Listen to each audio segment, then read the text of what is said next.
Sometimes the greatest test of faith comes when we have nothing left to lose. When 9-year-old Isabel watched her father disappear into their burning home, she knew she was about to lose the only family she had left. The village around them was already lost to flames. Her church was crumbling, but in her small hands she held the statue of the Virgin Mary she had rescued from the fire. She raised it slightly and made a desperate prayer. What happened next changed everything. Her father walked out of those flames without a single burn on his body. The whole village saw it happen. But miracles bring their own dangers. Dark forces that had slept for generations began to stir. What was the true price of Isabel's miracle? And why did saving her father mark the beginning of an even greater battle? Before we jump back in, tell us where you're tuning in from, and if this story touches you, make sure you're subscribed because tomorrow I've saved something extra special for you. The village of San Rafael had not always been a place where hope came to die. There was a time, Isabel's grandmother used to tell her, when the church bells rang every morning with such clarity that they could wake the mountains themselves. When the cobblestone streets were swept clean, and children played in courtyards filled with laughter instead of hiding in shadows. When men like Joaquin Restrepo were heroes instead of broken souls seeking solace in bottles of aguardiente. Father Salvador's rosary clicked softly against the wooden pew as he watched 9-year-old Isabel kneel before the altar, her lips moving in silent prayer. The ancient beads, worn smooth by 3 generations of faithful hands, had been passed down from his grandfather, who had served this very church when it was still magnificent. Now, cracks spider-webbed across the walls like scars from too many battles, and the roof leaked when the rains came hard. But Isabel came every morning, just as her grandmother had taught her, before the old woman had passed 2 winters ago. "Papa, Virgin Mary," Isabel whispered, using the pet name her grandmother had given the statue. "Please help Papa come home safe today." Joaquin Restrepo had been a good man once. Salvador remembered him as a young soldier, broad-shouldered and clear-eyed, who had returned from the war with medals and stories of protecting villages just like San Rafael. But something had broken inside him during those years away. He had seen things, done things, that no amount of prayer seemed able to wash clean. The bottle became his confessor, the cantina his church, and his daughter Isabel became both his salvation and his greatest source of shame. "She prays for him every day," Doña Esperanza said, settling her weathered bones onto the pew beside Father Salvador. At 73, she was the village's unofficial keeper of memories, the one who remembered when San Rafael had a mayor who cared more about the people than his own pockets. "That child has more faith in her little finger than most of us have in our entire bodies," Salvador nodded, watching Isabel's small frame silhouetted against the flickering candles. "Faith like hers is rare, pure, untested by the weight of years."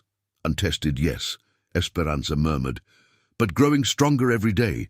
Have you noticed how the flowers in the church garden bloom brighter near where she prays? How the stray dogs follow her home, as if they know she carries something special?" Salvador had noticed. He had noticed many things about Isabel Restrepo that he chose not to speak aloud. The way shadows seemed to recoil from her presence.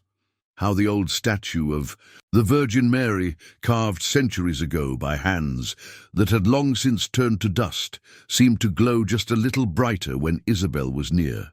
How prayers whispered in this child's voice seemed to carry further than those of grown men who had lived twice her years. The village around them had grown sick with corruption and despair. The mayor, Senor Mendoza, counted his coins while children went hungry. The local police took payments from smugglers who used the mountain roads to move their contraband. Young men left for the cities and never returned, leaving behind mothers who lit candles for sons they would never see again. The war that had officially ended 5 years ago still raged in the hearts of men like Joaquin, who could not find their way back to peace. But Isabel had never known the San Rafael of before times. To her, this broken place was home, and she loved it with the fierce loyalty of a child who knows no other world. She shared her meager breakfast with street cats, helped elderly neighbors carry their water buckets, and never complained when her father forgot to come home for dinner because he was drowning his ghosts in alcohol. The child is too good for this place, Esperanza said, voicing the thought that had troubled Salvador for months. Too pure. Sometimes I worry that this world will break her spirit before she's old enough to understand why. Salvador fingered his grandfather's rosary, feeling the smooth beads that had absorbed decades of worried prayers. Or perhaps she's exactly what this place needs. Perhaps God sends us the children we need when we need them most. Joaquin stumbled through the church doors just as Isabel finished her morning prayers. His clothes were wrinkled, his eyes bloodshot, and he reeked of stale alcohol and regret. But Isabel's face lit up as if she were greeting an angel instead of a broken man who had spent another night trying to forget he had a daughter who deserved better. "Papa!" She ran to him, her small arms wrapping around his waist.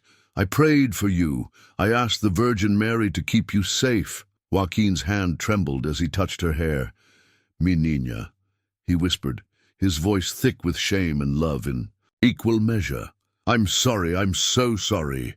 Salvador and Esperanza watched this daily ritual of reconciliation, this dance of disappointment and forgiveness that played out between father and daughter. Isabel never asked where he had been. Joaquin never promised it wouldn't happen again. But love persisted in the space between them, fragile and fierce, and somehow stronger than all of Joaquin's demons. "Come on, Papa," Isabel said, taking his hand. "Let's go home. I'll make you coffee, and you can tell me about your dreams." Joaquin allowed himself to be led away by his daughter, this small creature who possessed wisdom he had lost somewhere in the trenches of war. As they walked past the statue of the Virgin Mary, Isabel paused to touch the carved hem of the Holy Mother's robe, a gesture so natural and reverent that it made Salvador's chest tighten with something between hope and fear. The statue, carved from local wood by artisans whose names had been forgotten by time, stood barely 3 feet tall. Its paint had faded, and one finger had been chipped in a long-ago accident. But there was something in the carved face that spoke of compassion and strength. It had watched over the people of San Rafael for more than 2 centuries, through wars and floods, celebrations and sorrows. "She sees something in that statue," Esperanza observed, as Isabel and Joaquin disappeared around the corner. "Something the rest of us have forgotten how to see." Salvador nodded, though he could not put into words what he sensed growing in the space between the child and the carved figure. Some connections transcended understanding, reaching back to mysteries older than theology, older than the church itself. All he knew was that Isabel Restrepo was not an ordinary child, and the statue of the Virgin Mary was not an ordinary piece of wood. Outside, storm clouds gathered over the mountains, dark and heavy with rain that would come hard when it finally fell. But inside the church, candles flickered steadily, and the air seemed to hum with a presence that had nothing to do with the wind. The ancient bronze bell had rung warnings over San Rafael for 3 centuries, its voice carrying across the valley whenever danger approached. But that October evening, as smoke began to rise from the eastern hills, the bell fell silent for the first time in living memory. Father Salvador noticed it first, pausing in his evening prayers as an unnatural quiet settled over the village. Isabel was in the church, carefully arranging fresh wildflowers around the Virgin Mary statue, when the silence pressed against her ears like a physical weight. She looked up at the bell tower, her small brow furrowed with concern. Something was wrong. The bell should have been ringing the evening call to prayer, but instead it hung motionless in its frame, as if some invisible force held it still. "Father Salvador," she called softly, her voice echoing in the empty nave. "Why isn't the bell ringing?" Before he could answer, the first screams reached them from the village square. Then came the smell of smoke, thick and acrid, carried on the evening wind. Salvador dropped his prayer book and ran toward the door, Isabel close behind him. Outside, chaos had erupted. Enemy forces had swept down from the mountain passes, setting fire to homes and businesses with methodical precision. These were not random raiders, but organized soldiers, their faces hard with the kind of cruelty that comes from following orders without question. They moved through San Rafael like a plague, leaving destruction in their wake.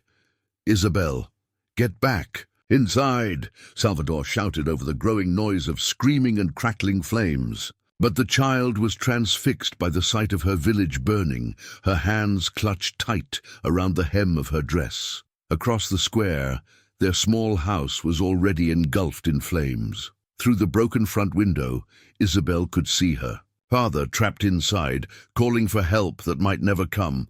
Joaquin had been drinking again, his reflexes too slow to escape when the fire started. Now he was paying the price for his demons, and Isabel was about to lose the only family she had left. "Papa!" she screamed, starting to run toward the burning house. Salvador caught her arm, his grip firm but gentle. "Child, no. It's too dangerous. The whole structure is about to collapse." But Isabel was not listening to reason. Something deeper than logic was driving her now, a force that seemed to flow from the very earth beneath her feet. She pulled free from Salvador's grasp and sprinted toward the church, her small legs carrying her faster than seemed possible. Inside the nave, flames had begun to lick at the wooden walls as burning debris fell from the roof. The enemy soldiers had thrown torches through the windows, intent on destroying even this sacred space. But Isabel had eyes only for the statue of the Virgin Mary, standing serene and untouched amidst the growing chaos. The carved figure seemed to glow with an inner light that had nothing to do with the surrounding flames. As Isabel reached for it, her small hands wrapping around the worn wood, she felt a surge of warmth that spread through her entire body. The statue was heavier than it looked, but somehow she found the strength to lift it, cradling it against her chest like a precious child. "Please," she whispered, her voice barely audible over the roar of the fire. "Please, save my papa. He's all I have left." Salvador found her there, standing in the middle of the burning church, completely unharmed, despite the flames that danced around her. The sight stopped him cold. The fire was avoiding her, bending away from her presence as if repelled by some invisible barrier. Where she stood, the air was clear and cool, while everything else burned. "Isabel," he called, his voice hoarse with smoke and disbelief. "Come away from there, now." But Isabel was beyond hearing earthly voices. She had raised the statue slightly above her head, her young face lifted toward heaven, with an expression of pure, desperate faith. Her lips moved in prayer, words too quiet for Salvador to hear, but somehow carrying the weight of centuries. The statue began to glow brighter, its carved features seeming to soften and become almost alive. Light poured from it, not the harsh orange of fire, but something softer, warmer, more ancient. The light spread outward from Isabel's small form, pushing back the flames and creating a circle of safety in the midst of destruction. Outside, Joaquin's cries had grown weaker. The house was collapsing around him, and everyone who saw it knew there was no hope. No one could survive what was happening inside those walls. The heat was so intense that rescuers could not get within 50 feet of the building. Isabel's prayer reached a crescendo, her voice rising above the chaos with words that seemed to come from somewhere beyond her young understanding. The statue pulsed with light, its glow visible even through the church walls, and something extraordinary began to happen. The flames surrounding Joaquin's house started to part, creating a narrow corridor of cool air that led directly to where he lay trapped beneath a fallen beam. An invisible force lifted the heavy wood, freeing him from its weight. Cool hands seemed to guide him through the maze of fire and debris, leading him toward the miraculous passage that had opened in the midst of the inferno. Villagers who had gathered in the square watched in stunned silence as Joaquin Restrepo walked out of his burning house completely unharmed. His clothes were not even singed. His skin showed no signs of burns. He moved like a man in a dream, his eyes wide with wonder and confusion, as if he could not quite believe what was happening to him. Father Salvador emerged from the church carrying Isabel, who still clutched the glowing statue against her chest. The child was unconscious but breathing, her small face peaceful despite the chaos around them. The statue had returned to its normal appearance, just carved wood and faded paint, but everyone present knew they had witnessed something that defied all natural explanation. "How is this possible?" whispered Dona Esperanza, her weathered hands. Pressed to her mouth in amazement, Joaquin stumbled toward his daughter, his legs unsteady, but his eyes clear for the first time in years. Whatever had saved him from the flames had also burned away the fog of alcohol and despair that had clouded his mind. He looked at Isabel with new eyes, seeing not just his child, but something precious beyond measure. "My daughter," he breathed, reaching out to touch her face with hands that trembled with awe rather than withdrawal. "What has she done?" But even as the miracle unfolded, darker things stirred in the shadows beyond the firelight. Ancient eyes watched from the darkness between the trees, older than the village, older than memory. Voices that had slept for generations began to wake, drawn by the brilliant display of pure faith that had just illuminated the night. The bell in the tower began to ring again, but its voice carried a warning that chilled the blood of all who heard it. 3 days had passed since the miracle, and Joaquin Restrepo had not touched a single drop of alcohol. This transformation was almost as remarkable as his survival, at least to those who had watched him stumble through the village for years, seeking oblivion in the bottom of a bottle. Now he moved with purpose, helping neighbors rebuild their damaged homes, carrying water to the elderly, and staying by Isabel's side as if afraid to let her out of his sight. Isabel herself seemed unchanged, at least on the surface. She still prayed each morning in the rebuilt corner of the church, still shared her breakfast with stray cats, still spoke to the Virgin Mary statue as if it were her dearest friend. But Father Salvador noticed subtle differences, the way shadows seemed to bend away from her presence, how the statue appeared to listen when she spoke to it, its carved face somehow more attentive than mere wood should be. The sacred cloth that Dona Esperanza had brought from her grandmother's chest now covered the base of the statue. It was ancient fabric, woven by hands that had known the original shrine before the church was built. According to village legend, it had once covered a miracle-working image that had appeared to a shepherd in these very mountains. Now, as Isabel knelt in prayer, strange stains appeared and disappeared on the cloth's surface, images that looked almost like faces or symbols, gone too quickly for anyone to study them closely. "She healed old Patricio's arthritis yesterday," Esperanza whispered to Salvador as they watched Isabel tend to the statue.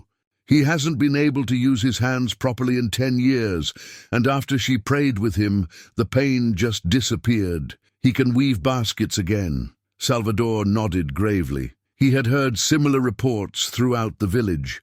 A child's fever breaking instantly after Isabel touched her forehead.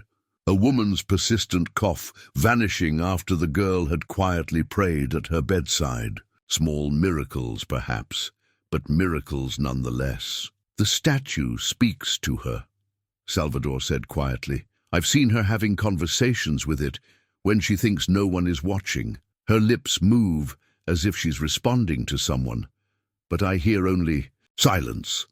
Joaquin approached them, his face bearing the healthy color of a man who had been sleeping soundly instead of passing out drunk. "Father, I need to tell you something about that night, about what I saw in the fire." They moved to a quiet corner of the church, away from Isabel's sensitive ears. Joaquin's hands shook slightly as he spoke, but not from alcohol withdrawal. This was the tremor of a man who had experienced something beyond human understanding. "When the flames surrounded me, I thought I was going to die," he began. "The heat was so intense I couldn't breathe. The beam that fell across my legs, I couldn't move it. I had accepted that this was how it would end, but then I heard Isabel's voice, even though she was far away in the church." Salvador leaned forward, his attention complete. "What did you hear?" She was praying, but not in any language I recognized. It was older than Spanish, older than any human tongue I've ever heard. And when she spoke those words, the fire changed. It became cool air. Hands I couldn't see lifted the beam away from my legs and guided me through the maze of burning wood. Joaquin paused, his eyes distant with memory. "I saw her, Father, not Isabel, but the Virgin herself. She walked beside me through the flames, her hand on my shoulder protecting me from harm, and she spoke to me. What did she say? That my daughter was chosen for something important, that I had work to do in protecting her, that my years of drinking and shame were finished, but my real purpose was just beginning." Joaquin's voice broke slightly. "She told me that Isabel would face tests that would require all the strength our family possessed." As if summoned by their conversation, Isabel appeared beside them, moving with the silent grace that had become characteristic of her since the miracle. In her small hands, she carried a piece of the sacred cloth that had somehow torn itself free from the statue's base. "The cloth showed me something," she said simply, holding up the fabric. For a moment, the stain that appeared on its surface looked like a map, showing the village and the surrounding mountains. Dark spots marked locations that seemed to pulse with malevolent energy. "What does it mean, little one?" Esperanza asked, her voice gentle but concerned. Isabel's young face was solemn beyond her years. "Bad things are waking up because of what happened. The light that saved Papa made them angry. They've been sleeping in the dark places for a long time, but now they know I'm here." The temperature in the church seemed to drop several degrees. Father Salvador felt the familiar chill that had become associated with Isabel's more profound pronouncements. The child was changing, growing into something that frightened him even as it filled him with awe. "We need to prepare," Joaquin said suddenly, his voice carrying the authority of his old military training. "If dark forces are stirring, we need to protect the village, protect Isabel." That evening, strange things began to happen throughout San Rafael. Dogs howled in harmonies that hurt human ears. Shadows moved independently of the objects that cast them. 3 villagers reported seeing figures in the tree line that vanished when approached. The temperature dropped 20 degrees in a matter of minutes, and a foul smell like sulfur and decay drifted through the streets. Isabel sat by her bedroom window, the Virgin Mary statue cradled in her lap, speaking quietly to it as if receiving instructions. The statue's carved face seemed more animated than ever, its painted eyes appearing to blink and focus on the child's upturned face. "They're testing us," she told her father when he came to check on her. "Seeing how strong our faith is, seeing if they can frighten us into giving up." Joaquin sat on the edge of her bed, marveling at the wisdom flowing from his 9-year-old daughter. "Are you frightened?" Isabel considered this seriously. "A little, but the Virgin Mary tells me that fear is just another prayer, if we offer it to the right place. She says the darkness can only touch us if we invite it in." Outside, the wind began to howl with voices that sounded almost human, and the very air seemed to thicken with malevolent presence. But inside the small room, where a child held a wooden statue and spoke words of faith, the darkness could not enter. The first real test was beginning, and Isabel was no longer just a village girl who loved her father and fed stray cats. She was becoming something else, something that ancient powers both feared and desired to corrupt. The visions came to Isabel in the grey hours before dawn, when the boundary between sleeping and waking grew thin as morning mist. She saw ancient temples carved into mountainsides, their stones black with age and stained with things she was too young to understand. In hidden chambers deep beneath the earth, creatures that had never known sunlight stirred to wakefulness, drawn by the brilliant flash of pure faith that had lit up the spiritual darkness surrounding San Rafael. Father Salvador found her in the church at sunrise, kneeling before the statue with tears streaming down her young face. The sacred cloth beneath the Virgin Mary's feet now bore stains that looked disturbingly like a countdown, numbers that decreased each time he looked at them. "Isabel, child, what troubles you?" She looked up at him with eyes that held too much knowledge for a 9-year-old. "They're coming, Father Salvador. Not today, not tomorrow, but soon. And they're bringing something with them, something old and hungry." The priest knelt beside her, his grandfather's rosary clicking softly as his hands trembled. "Tell me what you've seen." Dark priests in robes made from shadows. They carry a blade that drinks light instead of reflecting it.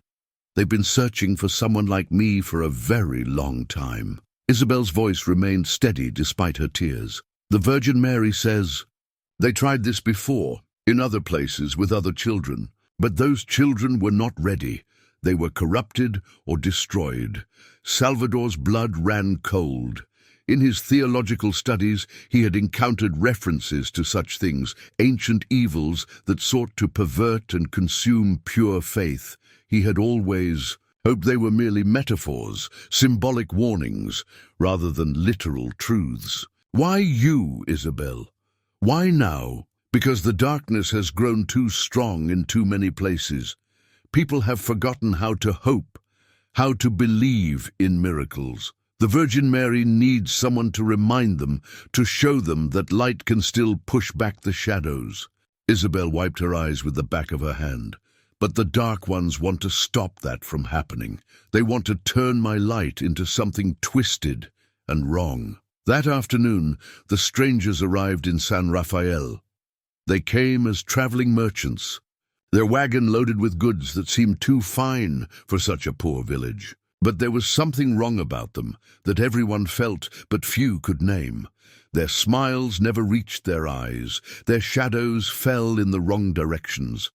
When they spoke, their words carried an undercurrent that made listeners feel uneasy without understanding why. The leader introduced himself as Señor Vasquez, a silver-haired man whose expensive clothes could not disguise the coldness that radiated from him like winter fog. He set up his stall in the village square and began selling trinkets and charms that promised prosperity and health. But his real attention was focused on the church, and particularly on the small girl who spent her mornings there in prayer. "That's an unusual child," he commented to Joaquin when Isabel's father came to examine the merchant's wares. "She has an interesting quality about her, a light that's quite rare in someone so young." Joaquin's military instincts, sharpened by years of combat and recently renewed by sobriety, immediately recognized the threat hidden beneath the man's pleasant words. "She's just a normal little girl who loves the Virgin Mary." "Of course," Vasquez smiled, but his eyes remained cold. "Still, I've traveled extensively, and I've rarely seen faith quite so pure. It's almost luminous. Such gifts can be dangerous, if not properly guided." That evening, the obsidian dagger appeared on the altar of the church. Father Salvador found it there when he came for evening prayers, its black surface seeming to absorb the candlelight rather than reflect it. The blade was ancient, its edges sharp enough to cut shadow itself, and it radiated malevolence so palpable that standing near it made Salvador's skin crawl. He started to reach for it, intending to remove it from the sacred space, but Isabel's voice stopped him cold. "Don't touch it, Father. It's been waiting a very long time for someone pure enough to corrupt. If you handle it, it will try to claim you." Salvador spun around to find Isabel standing in the doorway, the Virgin Mary statue cradled protectively against her chest. She approached the altar slowly, her young face set with determination that should have been beyond her years. "They left it here as a test," she continued, "to see if I would be tempted by the power it offers. The blade can cut through more than flesh. It can sever the connections between souls and their faith, leaving them empty and hungry for darkness." "Then how do we remove it?" Isabel raised the statue slightly, just as she had on the night of the fire. The carved Virgin Mary began to glow with gentle light, and where that radiance touched the obsidian blade, the ancient weapon began to crack and crumble. The Virgin Mary says light has always been stronger than darkness, Isabel whispered. But darkness is louder, so people forget that truth. The blade dissolved completely, leaving only a small pile of black dust that scattered in a wind that touched nothing else in the church. But even as this immediate threat was neutralized, new dangers stirred in the shadows beyond the candlelight. Joaquin burst through the church doors, his face grim with purpose. The merchants are gone. They left their wagon and goods behind and vanished into the mountains. But before they left, they did something to the village well. The water tastes wrong now, bitter and cold. And anyone who drinks it starts having nightmares. Salvador felt the weight of ancient evil pressing against the thin barriers that protected San Rafael. They're preparing the ground for something larger, weakening our defenses. Isabel nodded solemnly. The Virgin Mary showed me what they're planning. They want to turn the whole village against itself, make people doubt and fear until there's nothing left but emptiness. Then they'll fill that emptiness with something that serves them. As if, summoned by her words, screams erupted from the direction of the village square. Through the church windows, they could see shadow creatures materializing in the gathering darkness, their forms shifting and indistinct, but unmistakably hostile. The first direct assault had begun. "Stay close to me," Joaquin commanded, his protective instincts overriding everything else. But Isabel was already moving toward the door, the statue glowing brighter in her hands. "No, Papa, this time you stay close to me."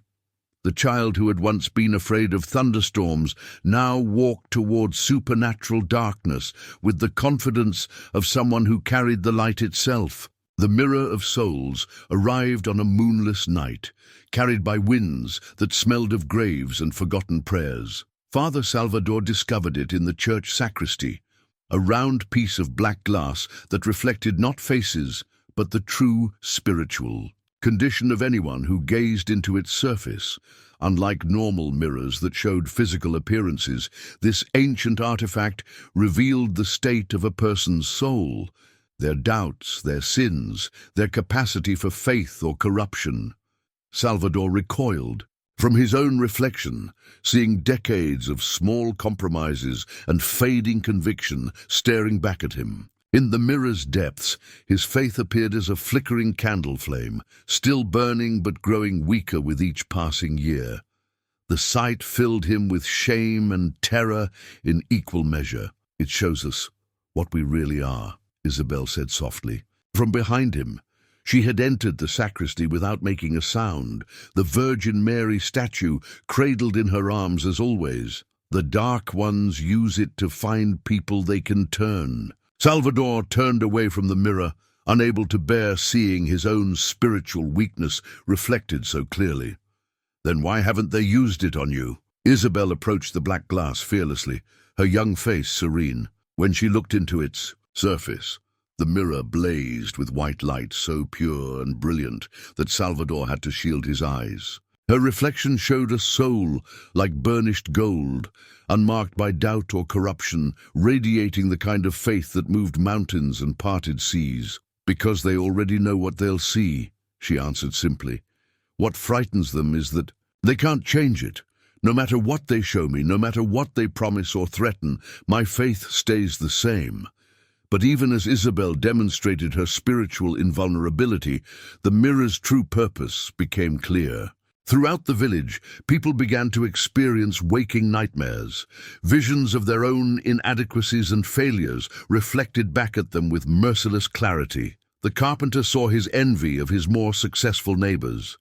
The baker's wife confronted her secret resentment toward her disabled son. The village mayor faced the full weight of his corruption and selfishness. One by one, villagers began to turn away from the church, unable to face the spiritual demands that Isabel's presence seemed to require. If this child could shine with such pure light, their own darkness became unbearable by comparison. It was easier to deny the miracles than to confront their own spiritual poverty. "She's making us all look bad," muttered Esteban the blacksmith, his words echoing similar sentiments throughout the village. Before she started all this miracle business, we were good enough people. Now we feel like sinners just for being human." Joaquin watched his neighbor's gradual withdrawal with growing concern.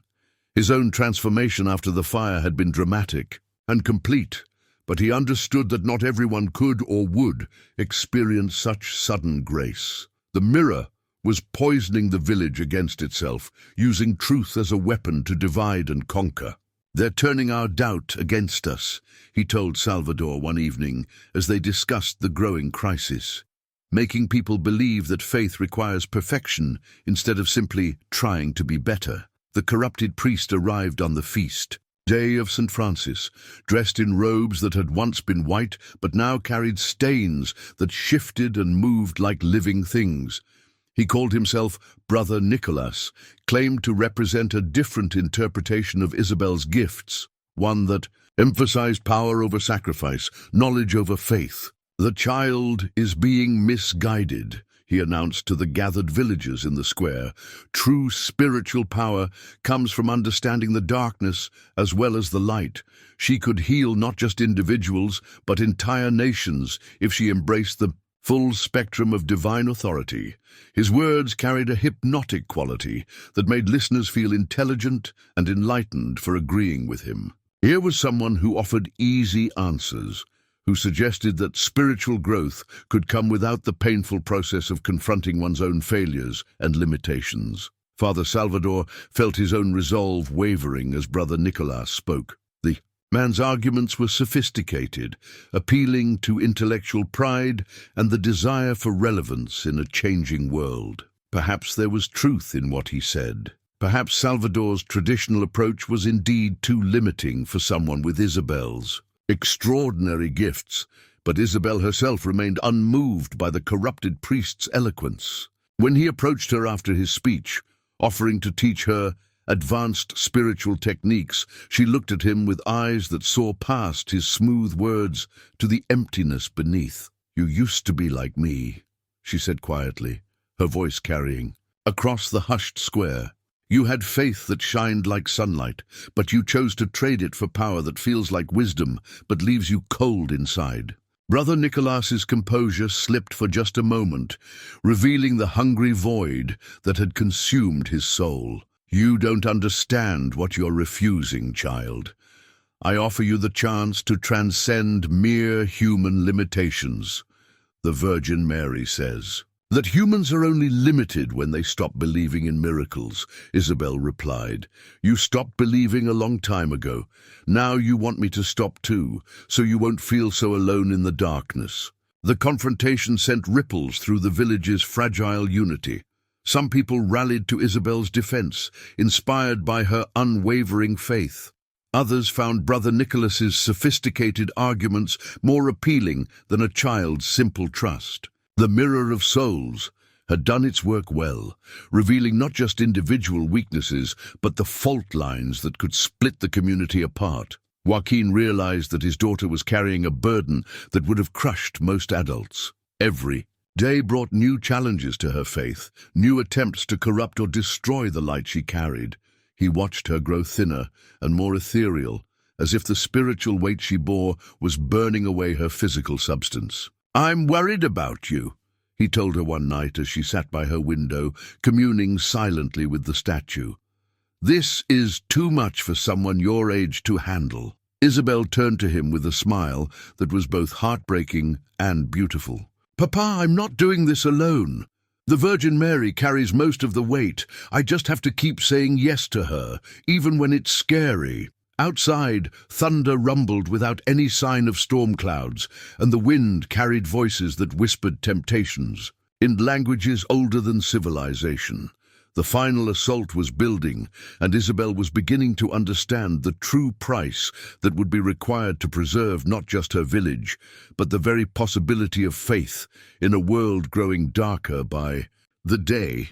The crown of thorns fragment arrived with the dawn, embedded in the church altar as if it had grown there overnight. Father Salvador found it during his morning prayers, a single blackened thorn the length of his thumb, pulsing with a dark energy that made the air around it shimmer like heat waves. According to the note left beside it, this was claimed to be an authentic relic from Christ's Passion, but Salvador's every instinct told him this was something far more sinister. Isabel approached the altar slowly, her face pale but determined. The Virgin Mary statue in her arms seemed heavier than usual, as if it too was reluctant to come near the corrupted relic. When she was still 5 feet away, the thorn began to glow with malevolent light, and Isabel cried out in pain, doubling over as if struck by an invisible blow. "It's testing me," she gasped, struggling to straighten up, "trying to see if I'm worthy to bear real suffering for others." Joaquin started toward his daughter, but she held up a trembling hand to stop him. "No, Papa, this is something I have to face alone." The thorn pulsed brighter, and Isabel's pain increased visibly. Sweat beaded on her forehead, and her small hands shook as she clutched the statue tighter, but instead of backing away, she took another step forward, then another, her young face set with determination that would have been inspiring in an adult, and was heartbreaking in a child. "The Virgin Mary says that real thorns don't seek to harm the innocent," Isabel whispered through gritted teeth. "They only hurt those who choose to wear the crown." With each step, the false relic's power seemed to grow, but so did Isabel's resolve. When she was within arm's reach of the altar, the thorn's dark light suddenly sputtered and died, revealed as nothing more than a piece of charred wood shaped to deceive the faithful. But the test had taken its toll. Isabel collapsed to her knees, her blood trickling from her nose, her breathing shallow and labored. The spiritual assault had been more severe than any physical attack, targeting the very core of her being. "Why?" Joaquin demanded, gathering his daughter into his arms. "Why must she suffer like this?" Father Salvador had no answer that would bring comfort. The forces arrayed against Isabel seemed determined to either corrupt her pure faith or destroy her entirely. Each trial was more severe than the last, and the child was paying a price that no one her age should have to bear. That afternoon brought Isabel's greatest temptation yet. As she rested in the small garden behind the church, a figure approached that took her breath away. It was her grandmother, exactly as Isabel remembered her, wearing the same faded dress and carrying the same gentle smile that had comforted so many childhood fears. "My precious granddaughter," the figure said, settling beside Isabel on the stone bench. "I've been watching you from heaven, and I'm so worried. This burden you're carrying is too heavy for such small shoulders." Isabel's heart ached with longing. She had missed her grandmother terribly, had prayed every night for just one more conversation, one more chance to feel those loving arms around her. But something about this reunion felt wrong. A subtle discord that her spiritual sensitivity detected even through her emotional hunger. "Grandmother," she whispered, wanting desperately to believe. "I've come to offer you a choice, little one. You can come with me now, to a place where there's no more pain, no more tests, no more burden. Heaven is beautiful, Isabel, and there's a special place waiting for you there." The offer was everything Isabel's wounded spirit craved. No more visions of ancient evil, no more watching her father worry about her, no more carrying light for people who increasingly resented its presence. Just peace and love and the grandmother. She missed so much. But what about the village? What about Papa?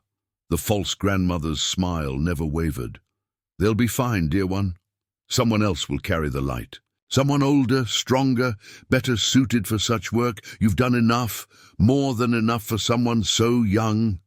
Isabel closed her eyes, feeling the weight of every trial, every test, every moment of pain and fear that had accumulated since the night of the fire. It would be so easy to accept this offer, to lay down the burden and find rest in arms that felt so familiar and safe. But when she opened her eyes again, she was looking at the true Virgin Mary statue, still cradled in her lap, and in that carved a face. She saw a different kind of love, one that asked for sacrifice not because it was cruel, but because some things were worth the cost.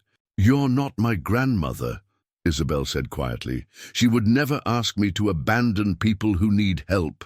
The false figure's expression twisted with rage before dissolving into shadow and malice. You foolish child, you could have had paradise. And instead you choose suffering. I choose love, Isabel corrected, even when it hurts. The apparition vanished with a shriek that made the church bells ring in distress, but its words echoed in Isabel's mind. The dark forces were growing desperate, their offers more tempting and their threats more severe. She was approaching some kind of crisis point, a moment when everything would be decided. That evening, Brother Nicholas made his final attempt to turn the village against Isabel. He gathered the people in the square and spoke of the dangerous precedent her extremism was setting, how her demands for absolute faith were unrealistic and harmful to normal believers. "This child claims to speak for the divine," he proclaimed, "but look at the division she's brought to your community. Look at the fear in your children's eyes, the doubt in your own hearts. Is this the fruit of true holiness?" Many villagers nodded in agreement. Isabel's presence had indeed made their lives more complicated, more demanding. It was easier to follow. A faith that asked little and promised much than one, that required everything for the possibility of transformation. But Joaquin stepped forward, his voice carrying the authority of someone who had experienced both the depths of despair and the heights of grace. "My daughter didn't ask for these gifts. She didn't choose to become a target for forces that most of us can't even comprehend. But she's using them to help others, even when it costs her everything." His words rang with conviction, but Isabel could see that they were fighting a losing battle. The village was fracturing, and the fault lines grew deeper with each passing day. Soon, she would have to choose between preserving the community and fulfilling the destiny that the Virgin Mary had revealed to her. The choice was approaching faster than anyone realized, and its consequences would echo far beyond the borders of San Rafael. The blood chalice appeared in Joaquin's dreams before it manifested in reality, a golden cup that could hold either blessed or cursed liquid, depending on the faith of whoever touched it. In his visions, he saw himself as a younger man, standing guard outside a mountain chapel while enemy forces approached. But these were not random memories. They were pieces of a truth that had been hidden from him for years. When he woke that morning, his hands were shaking not from alcohol withdrawal, but from the sudden flood of suppressed memories returning. All at once, the Virgin Mary had not chosen him randomly that night in the fire. She had been calling him back to a purpose he had abandoned long before Isabel was born. "I need to tell you something," he said to Father Salvador as they met in the church before dawn, "about who I really was before the war changed me." Salvador looked up from his prayers, noting the strange clarity in Joaquin's eyes, as if years of fog had suddenly lifted. "I wasn't just a soldier, Father. I was a guardian. My unit was specifically assigned to protect holy sites from those who would defile them. We were called Los Defensores, the defenders. We knew about things that most people would dismiss as superstition." Joaquin's voice grew stronger as the memories solidified. "There were 12 of us chosen for our faith as much as our fighting ability. We protected monasteries, shrines, places where miracles had occurred, and we fought things that weren't. Entirely human." Salvador felt his worldview shifting as he listened. What happened to the others? Dead. All of them. "We were ambushed during our last mission, defending a shrine that housed a statue, much like the one Isabel carries. The attackers weren't ordinary soldiers. They served masters who wanted to corrupt or destroy anything truly sacred." Joaquin's fists clenched with remembered grief. "I was the only survivor, and I thought it was because I had failed them. That's when I started drinking. I believed I was a coward who had let his brothers die. But that wasn't the truth. No, the Virgin Mary saved me for this. She knew that someday Isabel would be born, would be chosen, and would need protection from forces that ordinary people couldn't even see." Joaquin looked toward the statue, where Isabel knelt in her morning prayers. "My addiction, my shame, even my suffering, it was all preparation for this moment. Father Salvador struggled to process this revelation. Then Isabel's birth, her gifts, none of this was coincidence. She was born for this specific time and place. The darkness has been growing stronger for decades, and the forces of light needed someone pure enough to push it back. But they also knew she would need a protector who understood the enemy. Joaquin's voice carried the weight of destiny accepted. I'm not just her father. I'm her assigned guardian. That afternoon, as if summoned by these revelations, a Vatican envoy arrived in San Rafael. Monsignor Delgado was a thin, scholarly man whose unremarkable appearance concealed profound spiritual authority. He carried with him documents that confirmed everything Joaquin had remembered and more. Los Defensores was a secret order, Delgado explained as they gathered in the church, established in the 13th century to combat supernatural threats to the faith. Your father was one of the last active members, Signor Restrepo. Isabel listened to these revelations with the same serene acceptance she brought to all extraordinary circumstances. The Virgin Mary told me Papa was special, she said simply. She said he had forgotten who he was, but the fire would help him. Remember, Delgado turned his attention to the child who had drawn him across an ocean.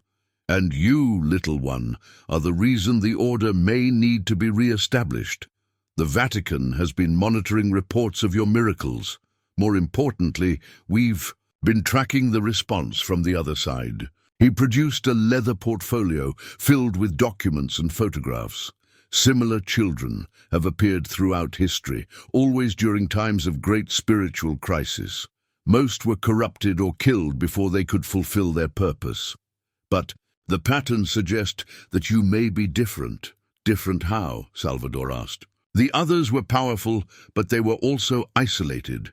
They faced the darkness alone, with only local support. You have something they lacked, a trained guardian who understands the enemy, and a community that has witnessed undeniable miracles. Isabel stood and walked to the statue, placing her small hands on its carved surface. The Virgin Mary says the final test is coming soon. But it won't just be about me anymore. It will be about whether people are willing to fight for their faith instead of just hoping someone else will protect it for them. Delgado nodded gravely. The chalice will appear tonight. It's one of the most dangerous artifacts the enemy possesses, capable of turning even blessed water into poison if held by someone with corrupt intentions. But in the hands of the pure, it becomes a weapon of tremendous power. As if summoned by his words, the golden cup materialized on the altar, its surface reflecting light that seemed to come from within. Isabel approached it fearlessly, but when she touched its rim, her face contorted in pain and she jerked her hand back. It burns, she whispered, cradling her fingers against her chest. It's testing whether I'm strong enough to drink from it. Drink from it? Joaquin stepped forward, his protective instincts overwhelming everything else. Absolutely not. You're 9 years old. This has gone far enough. But Isabel was already reaching for the chalice again, her young face set with determination. Papa, this is why the Virgin Mary saved you from the fire, not just to protect me from others, but to help me be strong enough to do what needs to be done. The cup filled itself with liquid that glowed like liquid starlight. Isabel lifted it with both hands, her small fingers trembling under its weight. The Virgin Mary says this will either transform me into something that can face the final darkness, or it will destroy me, but if I don't try, the darkness wins anyway. Joaquin realized that his greatest act of love would be allowing his daughter to make this choice, even though every paternal instinct screamed against it. He moved to stand beside her, his hand on her shoulder. Then we face it together. Isabel raised the chalice to her lips and drank deeply. Light exploded from her small form, so brilliant that everyone in the church had to shield their eyes. When it faded, she stood transformed, still recognizably herself, but somehow more substantial, more present, as if she had become fully real for the first time. Now, she said, her voice carrying harmonics that made the church stones themselves resonate, the real battle can begin. The armor of faith appeared not as physical protection, but as light itself, invisible to ordinary sight, but blazing like sunrise to those with spiritual vision. Monsignor Delgado had brought with him ancient texts that described how such protection manifested during the final confrontation between pure faith and absolute corruption. Now, as Isabel prepared for what the Virgin Mary had revealed would be the ultimate test, that ethereal armor began to form around all who chose to stand with. Her father Salvador felt it first, as warmth spreading across his chest, then as a sense of profound peace that settled over his doubts and fears. When he looked in the church's old mirror, he saw light outlining his form like a second skin, protection that had nothing to do with physical shields and everything to do with the strength that came from choosing love over safety. The armor only appears for those who freely choose to face the darkness, Delgado explained as more villagers gathered in the church. It cannot be forced or faked. Either your faith is strong enough to manifest it, or it isn't. Not everyone who came received the protection. Some villagers stood unchanged, their spiritual preparation insufficient for what was coming. Others found excuses to leave before the test could reveal their inadequacy. But those who remained, Joaquin, Salvador, Donna Esperanza, and a dozen others, blazed with inner light that made even the afternoon shadows seem brighter.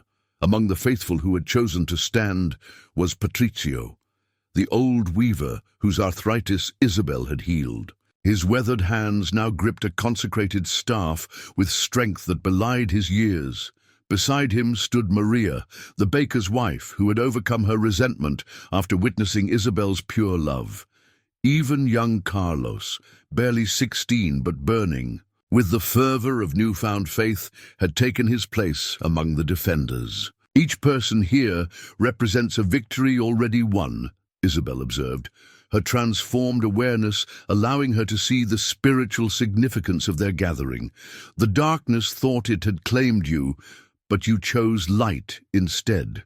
That's why the armor protects you, not because you're perfect, but because you've learned to hope despite your imperfections. Isabel herself was transformed almost beyond recognition. The chalice had awakened something in her that had been dormant since birth, and now she moved with authority that made seasoned adults defer to her wisdom. The statue of the Virgin Mary had become permanently fused with her spiritual presence, no longer a separate object, but an extension of her very being. "Show me what we're truly facing," Joaquin requested, his military training demanding a clear assessment of the enemy's capabilities. Isabel closed her eyes and extended her enhanced perception beyond the village boundaries. What she saw there made even her transformed consciousness recoil in horror. They've been gathering for weeks, not just the corrupted humans, but things that have never been human at all. Ancient spirits that feed on despair, shadow creatures that grow stronger in the presence of doubt, and something else, something that commands them all. She opened her eyes, and for a moment they reflected not brown irises, but depths of starlight. The leader is what Brother Nicholas was becoming, a human soul so completely consumed by darkness that it's become a vessel for pure malevolence. It remembers being human just enough to understand how to corrupt others. Delgado consulted his ancient texts, his face growing pale as he found the relevant passages. A hollow cardinal. We thought they were extinct. The last confirmed sighting was during the Spanish Inquisition. What exactly is it? Salvador asked, though he dreaded the answer. A person who once held great spiritual authority but chose power over service. They don't die in the conventional sense. Instead, they become conduits for everything that opposes the divine. They retain their intelligence and their knowledge of human weakness, but they've lost every trace of mercy or compassion. Isabel nodded solemnly. This one calls itself Cardinal Toretti. It knows everything about fighting faith because it once possessed great faith itself. It knows which doubts to whisper, which fears to exploit, which truths to twist into lies. Delgado, opened another ancient tome, revealing illustrations that made several defenders cross themselves reflexively. These texts describe previous encounters with hollow cardinals. They command not just supernatural creatures, but human followers who have surrendered their souls willingly. Cultists who believe that serving absolute darkness will grant them power over others. "How many have we faced before?" Joaquin asked, his military mind calculating odds and strategies. "In recorded history, 7. 5 were defeated only after tremendous sacrifice, entire monasteries destroyed, holy cities burned, countless faithful martyred. 2 were never defeated at all. They simply moved on when resistance became too costly, leaving behind regions where faith never recovered." Isabel's expression remained serene despite these grim statistics. "But this time is different. The Virgin Mary has been preparing for this moment for centuries.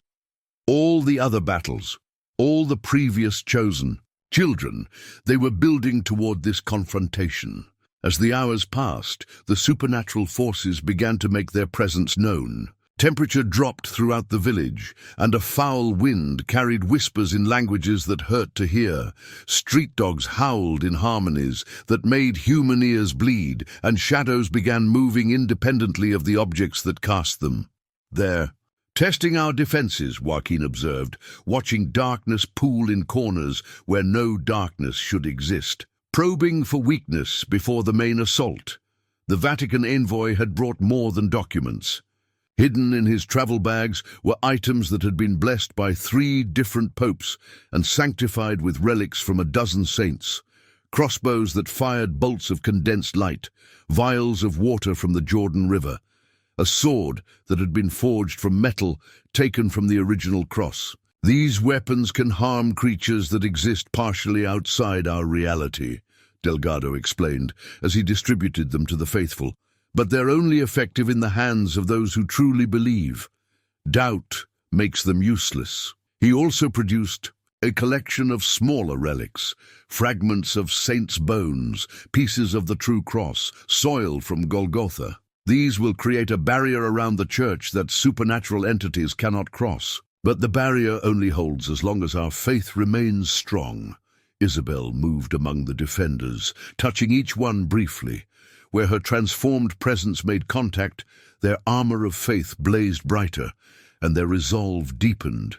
She was no longer just a child in need of protection, but a source of strength for everyone who had chosen to stand against the coming darkness. "The Virgin Mary wants you to know," she told them, "that what happens here tonight will determine more than just our village's fate. If we fail, the darkness will spread outward like infection, corrupting faith communities throughout the region. But if we succeed, we'll create a beacon that will inspire others to resist." Old Patricio raised his staff, his voice carrying the weight of his years. "Then we fight, not just for San Rafael, but for every village, every church, every soul that still believes in the possibility of miracles." As midnight approached, Isabel experienced her final vision before the battle began. She saw possible futures spreading out like branches of a vast tree. In most timelines, she and her defenders were overwhelmed, and San Rafael became a place where hope went to die. But in a few precious possibilities, their stand here became the first victory in a larger war between light and shadow. The vision showed her more than just the immediate battle. She saw other children like herself awakening around the world, their gifts triggered by what would happen here tonight. If they succeeded, Isabel's sacrifice would create a network of light that would make it impossible for darkness to claim entire regions again. "I have to tell you something," she said to Joaquin as they waited for the assault to begin. "The Virgin Mary showed me the price of victory. I won't survive this unchanged. The power needed to defeat the Hollow Cardinal will transform me into something that can't remain in the human world." Joaquin's heart broke and mended simultaneously. He had always known this moment would come, when his daughter's destiny would require a sacrifice that no father should have to accept. "What will happen to you? I'll become like the statue was, a bridge between heaven and earth." Still here, but not in the same way. Still able to help people, but not able to be your little girl anymore. Isabel's voice remained steady despite the magnitude of what she was describing. Papa, you taught me that some things are worth any price. Faith is one of them. Around them, the other defenders prepared their hearts as much as their weapons. Donna Esperanza led them in ancient prayers that had been passed down through generations. Father Salvador blessed each weapon and each warrior with water that gleamed like liquid starlight. The church itself seemed to pulse with accumulated centuries of faithful prayer. The first shadows began moving at the edge of the village, and unearthly screams echoed from the surrounding mountains. Cardinal Toretti was beginning his final assault, bringing with him centuries of accumulated hatred for everything pure and holy. "Then we make every moment count," Joaquin said, pulling his daughter close one last time. "And we trust that love is stronger than any darkness they can bring against us." The armor of faith blazed around all the defenders as they took their positions. The battle for the soul of San Rafael, and perhaps for the future of faith itself, was about to begin. The sword of St. Michael manifested in Isabel's hands as the first wave of shadow creatures swept into the village square. The weapon was pure light given form, its blade burning with fire that consumed darkness without producing heat. When she raised it above her head, its radiance pushed back the supernatural night that had fallen over San Rafael like a suffocating blanket. Cardinal Toretti led his forces from the front, no longer bothering to maintain any pretense of humanity. His form shifted constantly between man and void, sometimes appearing as the distinguished ecclesiastic he had once been, other times revealing the hollow where his soul should have been. When he spoke, his voice carried the authority of corrupted scripture and the seductive power of lies that contained just enough truth to be believed. "Surrender the child," he called across the square, his words echoing with unnatural resonance. "She is untrained, unprepared for the forces she has awakened. Give her to us, and we will leave your village in peace." Joaquin stepped forward, his consecrated weapons gleaming with their own inner light. Around him, the faithful few who had chosen to stand against the darkness formed a protective circle around Isabel. Their armor of faith blazed brighter as their resolve strengthened. "She is under our protection," Joaquin declared, his voice carrying the authority of his forgotten training. "Los defensores does not yield sacred ground to the enemies of light." The hollow cardinal's laughter was like glass breaking in reverse, sharp fragments of sound that cut at the listeners' souls. "Los defensores, you remember a name from a dead order. I killed the last of your brothers myself, Joaquin Restrepo. You are alone." "No," Isabel said, stepping forward with the blazing sword held steady in her small hands. "He is not alone. None of us are alone. The Virgin Mary stands with us, and through her, all the faithful who have ever chosen light over darkness." The shadow creatures that surrounded the hollow cardinal were grotesque parodies of human form, beings that had once been people but had surrendered their humanity in exchange for dark power. They moved with unnatural speed, their claws capable of rending both flesh and spirit. But when they encountered the light radiating from the consecrated weapons, they recoiled with shrieks that shattered windows throughout the village. The battle began not with physical assault, but with spiritual warfare. The shadow creatures attacked, not bodies, but faith itself, whispering poisonous doubts directly into the minds of the defenders. Father Salvador felt his certainty waver as images of his failures flooded his consciousness. Donna Esperanza struggled against memories of every bitter thought she had harbored over the years. Old Patricio found himself reliving the deaths of his grandchildren, the arthritis that had crippled his hands, the poverty that had marked his entire life. The shadows whispered that if God truly loved him, such suffering would never have been allowed. Young Carlos faced visions of the future failures he might experience, the potential for corruption that existed in every human heart. But Isabel's presence countered the psychic assault.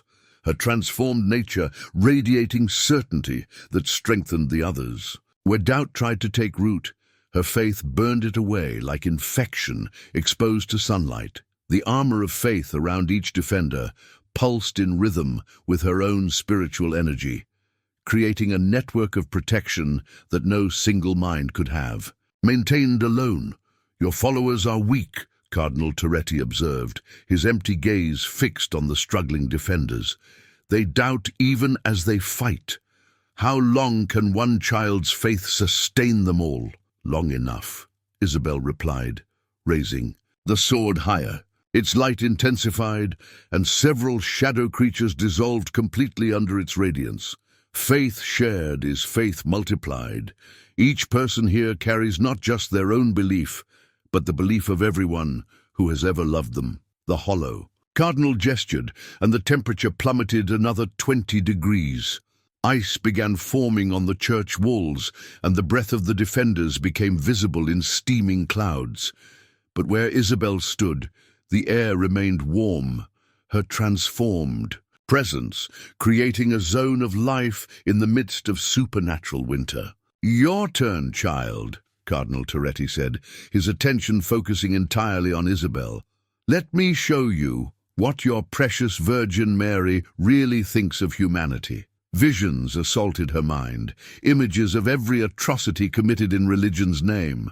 Every prayer that went unanswered, every innocent who suffered while the divine remained silent. The hollow cardinal was attempting to corrupt her by forcing her to confront the apparent indifference of heaven to human suffering. She saw crusades and inquisitions, children dying of diseases while their parents prayed desperately for healing, natural disasters destroying communities of the faithful. The cardinal's voice whispered explanations for each horror, suggesting that either God was powerless to help or simply didn't care about human pain. But Isabel had spent her entire life surrounded by such suffering. She had seen her father's pain, her village's poverty, her neighbors' despair. The difference was that she had also seen love persisting in the midst of it all, hope growing in the darkest places, and miracles emerging from the most broken circumstances. "Pain doesn't prove that love doesn't exist," she said, her young voice cutting through the cardinal's illusions. "It proves that love is brave enough to exist anyway." The sword in her hands blazed brighter, and several of the shadow creatures dissolved under its radiance. But for everyone destroyed, 2 more seemed to take its place. The enemy had prepared for this confrontation for years, gathering forces from across the continent. Joaquin and the other defenders fought with consecrated weapons and desperate courage, but they were vastly outnumbered. The armor of faith protected them from the creature's direct attacks, but the sheer volume of enemies was overwhelming their defenses.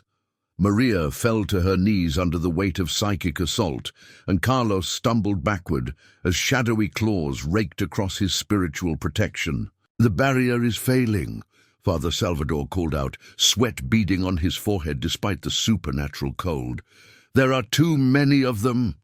"Papa!"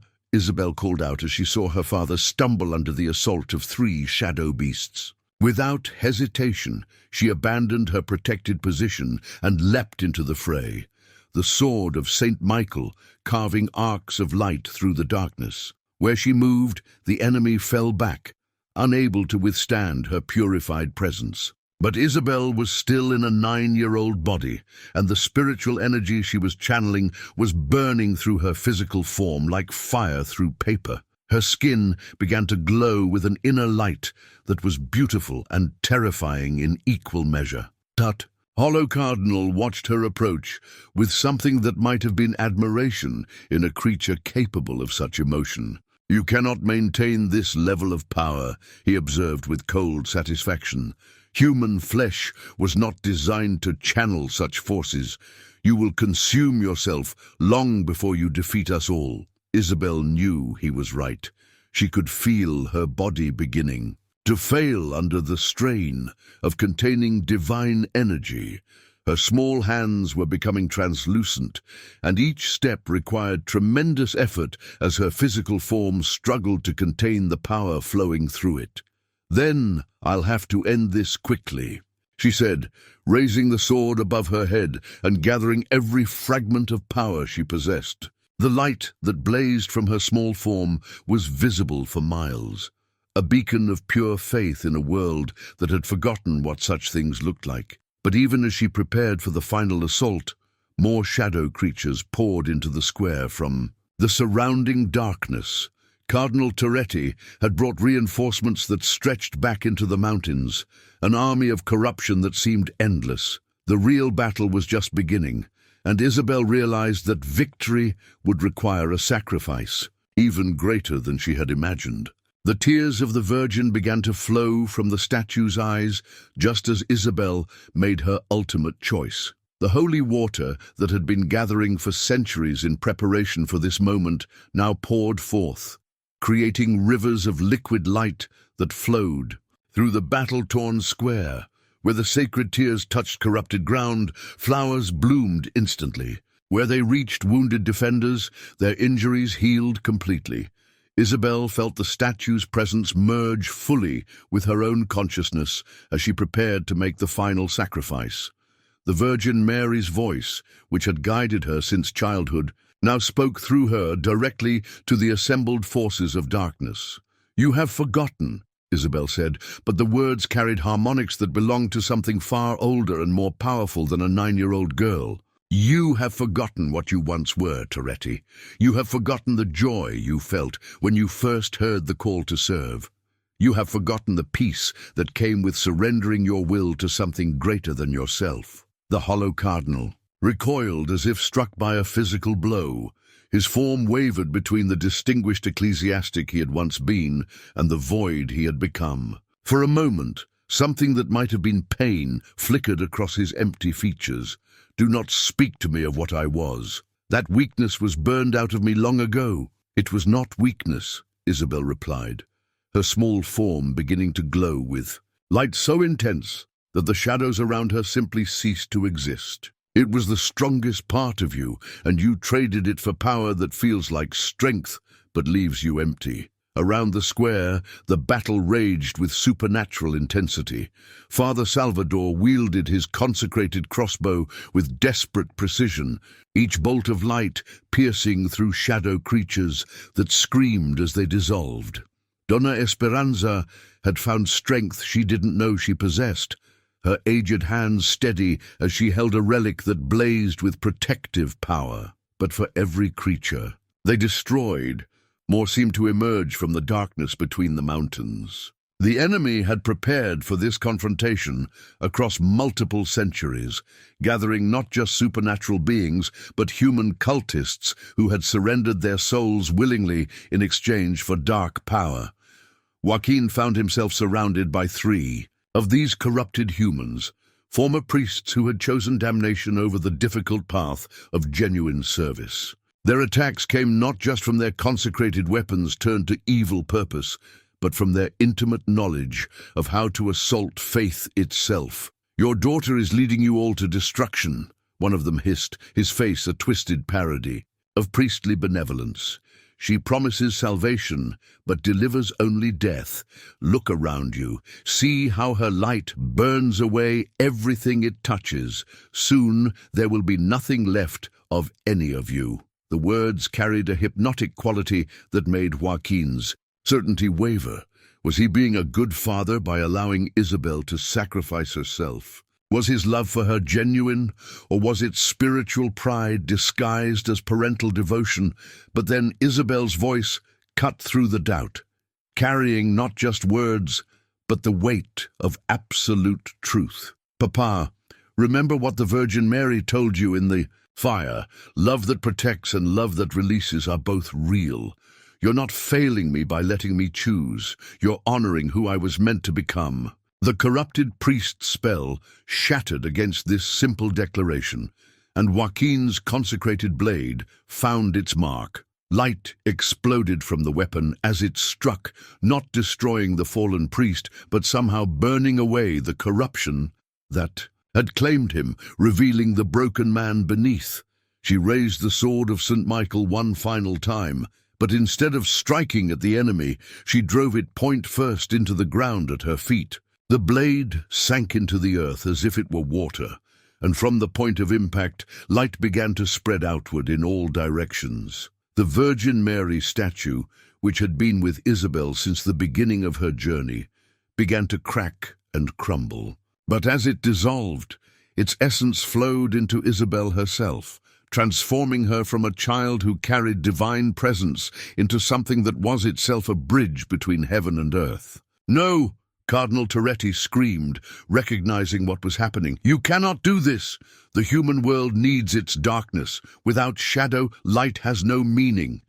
"Light creates its own meaning," Isabel said, her voice now carrying echoes of every prayer ever whispered in faith, every act of love performed without expectation of reward, every moment when someone chose hope over despair. And love is always stronger than the fear that feeds you. The light spreading from the buried sword reached the first rank of shadow creatures, and instead of destroying them, it began to transform them. Their corrupted forms dissolved, revealing the lost souls trapped within, humans who had been consumed by despair and reshaped into servants of darkness. As the light touched them, they remembered who they had been before corruption claimed them. Some wept with relief as their true selves were restored. Others, too far gone in their chosen darkness, simply faded away like nightmares exposed to dawn. But each transformation weakened the hollow cardinal's power, as his army was revealed to be built on the suffering of the innocent rather than genuine evil. Joaquin watched his daughter's transformation with a heart that broke and soared simultaneously. She was becoming exactly what the Virgin Mary had always intended her to be, but the cost was everything he had feared. The child who had made him coffee and told him about her dreams was disappearing into something magnificent and eternal, and, forever beyond his reach, her physical form was becoming translucent, her flesh unable to contain the divine energy flowing through it. But her smile remained the same, pure, loving, and somehow proud of what she was accomplishing. "Papa," Isabel said, turning to him one last time with eyes that now held depths of starlight, "remember what the Virgin Mary told you in the fire. This was always the plan, but it's not an ending, it's a beginning." The light reached Cardinal Toretti himself, and for the first time in centuries, his true face was revealed. Beneath the accumulated hatred and corruption was a man who had once genuinely loved God, who had entered the priesthood with pure intentions before pride and the desire for power had led him astray. The tears of the Virgin, still flowing in rivers of light throughout the square, reached him as the radiance from Isabel's sacrifice burned away layer after layer of spiritual decay. His hollow form began to crack like old parchment, revealing something almost human underneath. "I remember," he whispered, his voice losing its supernatural resonance and becoming simply human again. "I remember believing that I could serve perfectly, that I could be worthy of the calling through my own efforts. When I failed, when I proved as flawed as any other man, I chose anger over humility." The tears of the Virgin reached him then, washing away centuries of accumulated bitterness and rage. The hollow cardinal collapsed to his knees, weeping for the first time since his corruption began. His shadow army, no. The tears of the Virgin began to flow from the statue's eyes, just as Isabel made her ultimate choice. The holy water that had been gathering for centuries in preparation for this moment now poured forth, creating rivers of liquid light that flowed through the battle-torn square. Where the sacred tears touched corrupted ground, flowers bloomed. Instantly, where they reached wounded defenders, their injuries healed completely. Isabel felt the statue's presence merge fully with her own consciousness as she prepared to make the final sacrifice. The Virgin Mary's voice, which had guided her since childhood, now spoke through her directly to the assembled forces of darkness. "You have forgotten," Isabel said. But the words carried harmonics that belonged to something far older and more powerful than a 9-year-old girl. You have forgotten what you once were, Toretti. You have forgotten the joy you felt when you first heard the call to serve. You have forgotten the peace that came with surrendering your will to something greater than yourself. The hollow cardinal recoiled as if struck by a physical blow. Do not speak to me of what I was. That weakness was burned out of me long ago. It was not weakness, Isabel replied, her small form beginning to glow with light so intense that the shadows around her simply ceased to exist. It was the strongest part of you, and you traded it for power that feels like strength but leaves you empty. She raised the sword of St. Michael one final time, but instead of striking at the enemy, she drove it point first into the ground at her feet. The blade sank into the earth as if it were water, and from the point of impact, light began to spread outward in all directions.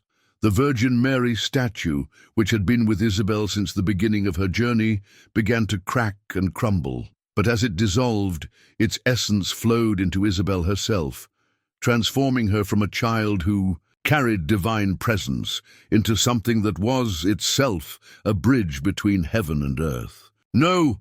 Cardinal Toretti screamed, recognizing what was happening. "You cannot do this! The human world needs its darkness. Without shadow, light has no meaning."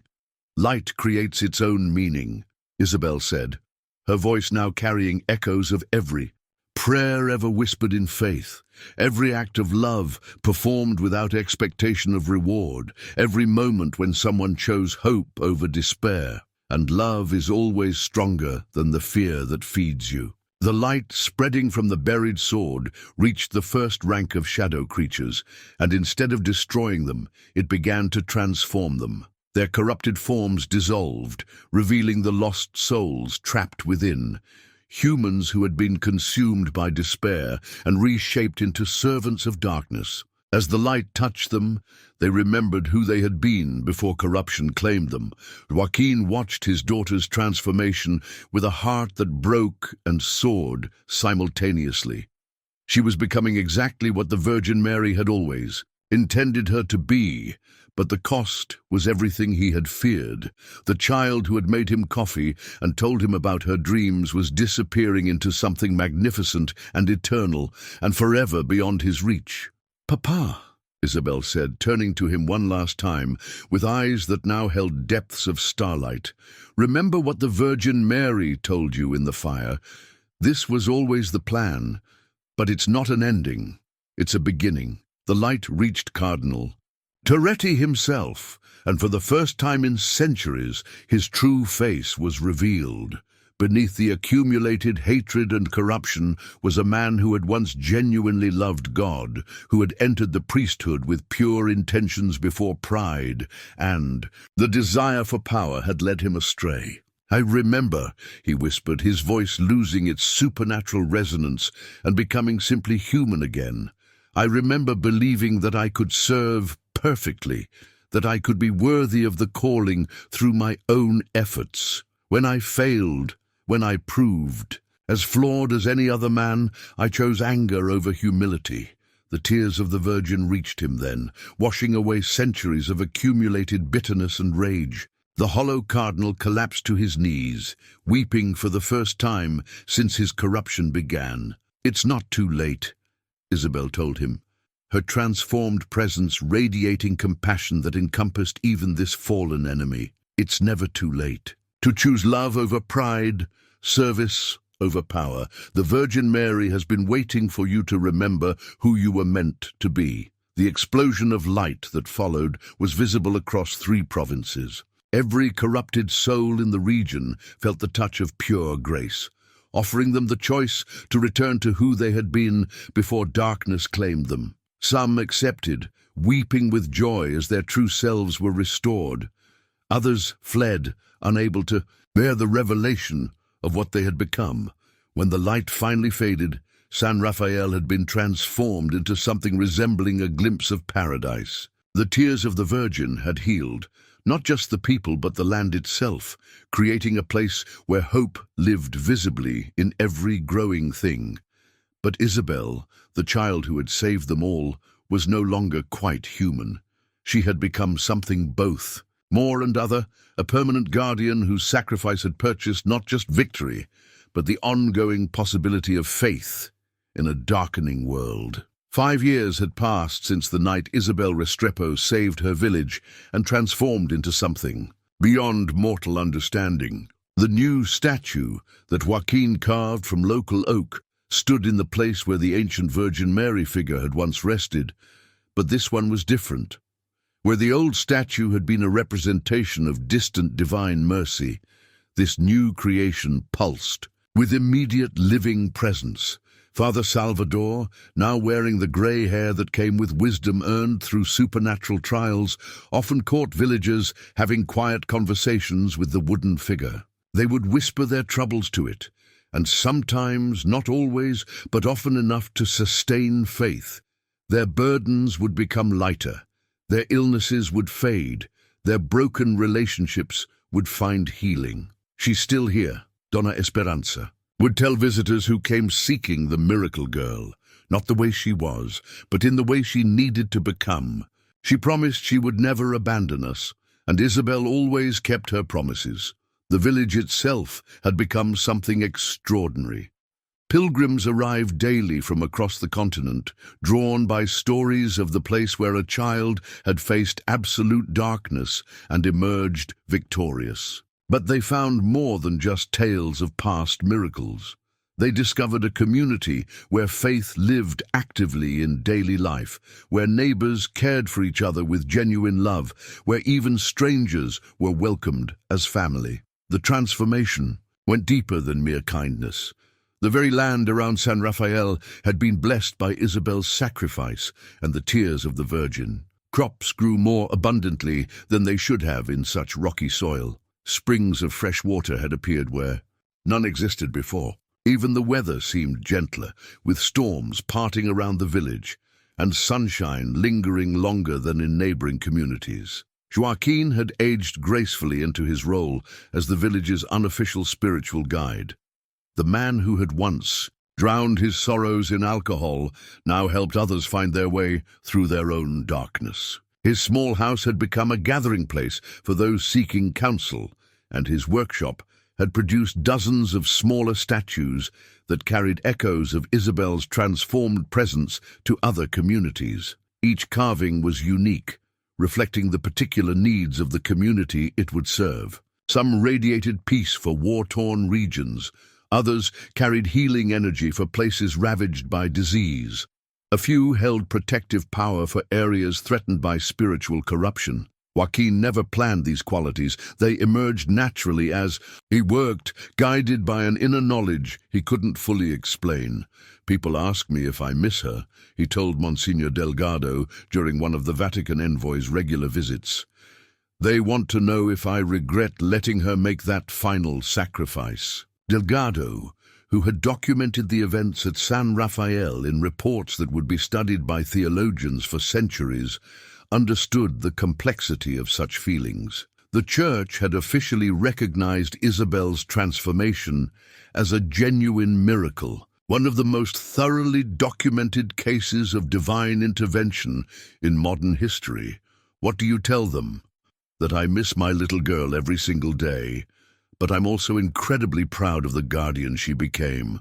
Joaquin ran his weathered hands over the new statue's surface, feeling the warmth that emanated from the blessed wood. "She visits me sometimes, in dreams, in quiet moments when I'm working, not as she was, but as she is now. She tells me about the people she's helping, the darkness she's holding back in places I'll never see." The church had been rebuilt larger and more beautiful than before, funded by donations from grateful pilgrims and designed to accommodate the crowds that came seeking healing and hope. Stained glass windows now depicted scenes from Isabel's life, from her childhood prayers to her final transformation. But its most precious feature was not the artistic beauty or the marble altar. It was the simple wooden statue that a father had carved in memory of his daughter's sacrifice. Father Diego, the man who had once been the hollow Cardinal Toretti, served the community with humble devotion that amazed everyone who knew his history. His transformation had been as complete as Isabel's, though in the opposite direction. Where she had become more than human, he had rediscovered his humanity after centuries of corruption. The former cardinal worked tirelessly in the church garden, tended to the sick with gentle hands, and spent long hours in prayer and meditation. His knowledge of dark forces made him an invaluable guardian against future threats, but it was his genuine repentance that had earned the community's trust. "I remember everything I did," he told visitors who struggled to reconcile his dark past with his present service. "The Virgin Mary did not erase my memories or my responsibility, but she gave me the chance to spend whatever years remained to me trying to repair the damage I caused." His redemption had become almost as significant as Isabel's sacrifice. Proof that even the most corrupted soul could find redemption through genuine repentance. Letters arrived from around the world, from other former servants of darkness who had felt the touch of grace that night and sought their own path back to the light. The Vatican had officially recognized the miracles at San Rafael, but more importantly, they had established a new order based on the lessons learned there. The renewed Los Defensores trained not just warriors but shepherds, people who could recognize and nurture spiritual gifts in children before they became overwhelming burdens. Young people with supernatural abilities were no longer left to face their destinies alone. They were brought to communities like San Rafael, where they could learn to use their gifts safely while surrounded by people who understood both the blessing and the burden such callings represented. Isabel showed us that miracles require preparation. Monsignor Delgado explained to a gathering of church leaders who had come to study the San Rafael model, not just of the chosen individual but of the entire community that will support them. Faith shared is faith multiplied. As evening settled over the village, Joaquin made his way to the church for his daily conversation with the statue. This ritual had replaced his old visits to the cantina, and the peace it brought was deeper and more lasting than anything alcohol had ever provided. The church was never truly empty now. Pilgrims prayed in the pews at all hours, and local residents stopped by throughout the day to share their concerns with the statue that held their guardian's presence. But in the evening, Joaquin always found a few minutes of privacy with his transformed daughter. "Another day, my daughter," he said softly, settling onto the familiar pew. "The Vasquez baby's fever broke after her mother prayed here this morning. Old Patricio's arthritis is bothering him less since he started coming to morning mass. And 3 new families arrived today, seeking the hope they heard we keep alive here." The statue's carved face seemed to smile, just slightly, and warmth filled the church that had nothing to do with the candles burning on the altar. Joaquin felt Isabel's presence as surely as if she were sitting beside him, no longer the frightened child who had clung to his hand, but the eternal guardian who watched over everyone she loved. "The Monsignor thinks other children like you are awakening around the world," Joaquin continued, "places where darkness has grown too strong, where people have forgotten how to hope. He says what happened here was just the beginning, that you've somehow made it easier for light to break through in other places." A gentle breeze touched his face, despite the closed doors and windows, carrying the scent of the wildflowers that now bloomed year-round in the church garden. Isabel's presence was subtle but unmistakable, a loving attention that watched over him and the entire community she had saved. Reports continued to arrive from across the globe. In a war-torn city in Eastern Europe, a young boy had begun manifesting healing powers after his family prayed to Isabel for protection. In a drought-stricken region of Africa, a girl's prayers had called forth springs of fresh water. In a crime-ridden neighborhood in South America, a teenager's faith had somehow turned gang members toward lives of service. Each new awakening seemed to strengthen the network of light that Isabel's sacrifice had established. The children were no longer isolated in their gifts, but connected to a growing community of the faithful who understood their calling and could help them fulfill it safely. "I'm proud of you," Joaquin whispered to the statue. "Not just for what you accomplished, but for who you became. You kept your promise, little one. You never abandoned us." Outside, the first stars appeared in a sky that never seemed quite as dark as it had before Isabel's transformation. Children played in streets that knew no fear, their laughter carrying on winds that blessed everything they touched.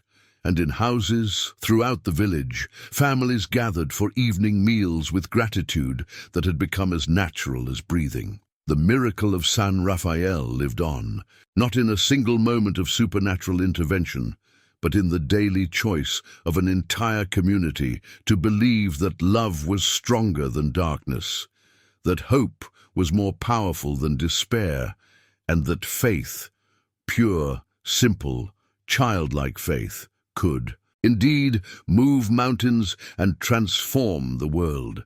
In the church, a wooden statue carved by loving hands glowed softly in the candlelight, keeping watch over a people who had learned that miracles were not just possible, but necessary. And sometimes, in the quiet moments between evening prayer and night's rest, visitors swore they could hear a child's laughter echoing through the sacred space, reminding them that love was eternal, and that some sacrifices created light that would never fade. The story of Isabel Restrepo had become more than history. It had become hope itself, living proof that even in the darkest times, one person's pure faith could kindle a flame that would burn away shadows across the entire world.